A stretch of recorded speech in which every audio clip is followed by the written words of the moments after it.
Hola amigos, ¿qué tal? Buenos días, los saluda su amiga Lupita Mora desde el Centro de Desarrollo Humano Honjing. A propósito de estas fechas de Día de Muertos que celebramos en México, hoy quisiera hablarles del tema del duelo y vamos a enfocar el duelo principalmente ante la muerte de alguien, porque como saben hay diferentes tipos de duelo. El duelo es una pérdida, pero en este caso, ¿qué hacemos ante la pérdida de un familiar, de un ser querido que se nos fue?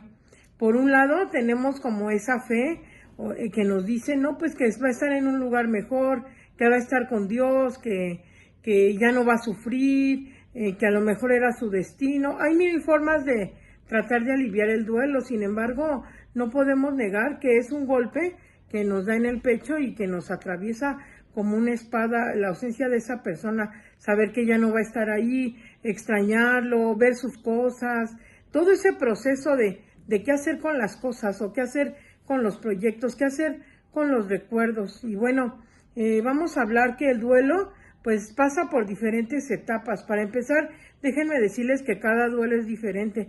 No puedes comparar tu duelo con el de alguien. No por el hecho de que a la misma persona se le haya muerto el papá, la mamá, el hermano, el abuelo, va a ser el mismo duelo. Los duelos son diferentes dependiendo de la cercanía que tuvimos con ese ser querido, incluso los sentimientos que hayamos albergado.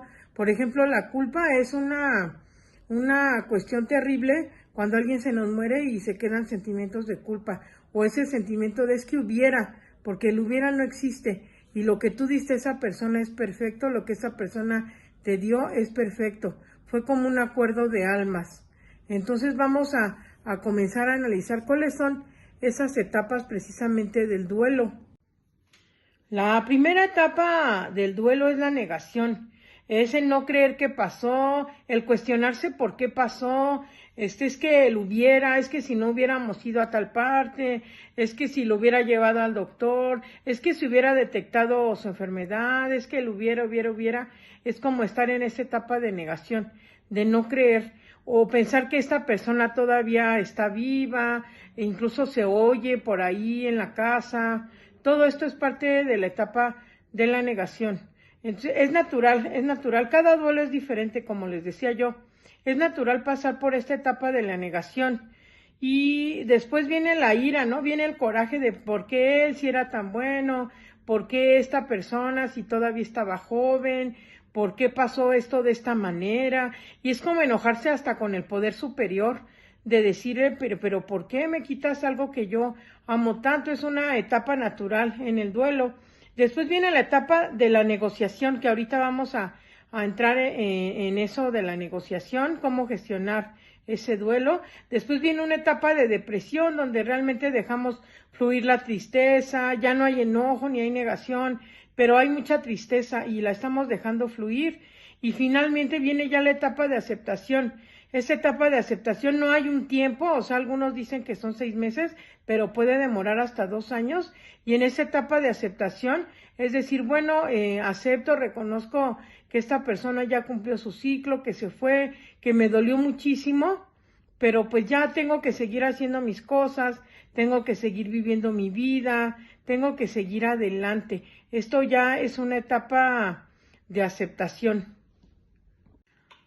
Vamos a entrar en la negociación o gestión del duelo, porque no podemos permanecer eternamente tristes, ni eternamente enojados, ni eternamente negando que esta situación pasa, porque la muerte, pues es parte de la vida, es un ciclo, nada más que es difícil aceptar esto, aceptar este ciclo. Entonces, en esta gestión del duelo, lo que podemos empezar a hacer es como una tablita donde describamos la situación. Por lo regular esto se hace en terapia. Bueno, yo soy terapeuta, con todo gusto yo puedo ayudarlos a esta gestión, pero si tú no quieres acudir a un terapeuta y te consideras que puedes hacerlo solo, haz una tablita donde describas cuál es la situación que traes en ese momento, qué es la situación que te está doliendo, te está molestando, cuáles son las razones de esa situación, que en este caso estamos gestionando la muerte de un familiar, cuál es la emoción que te estás permitiendo sentir, porque por muchos que te digan, ya no le llores, que porque no va a descansar,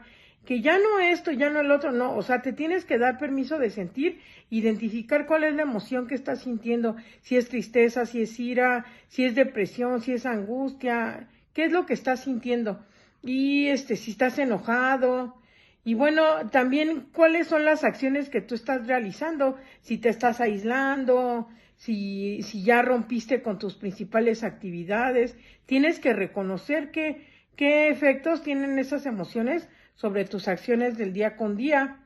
Y bueno, vamos a hacer una gestión donde tú agradezcas a esa persona todo lo que te dio, todo lo que diste, te liberes de la culpa y reconozcas y aceptes todo lo que tú le diste, que fue perfecto en los tiempos perfectos.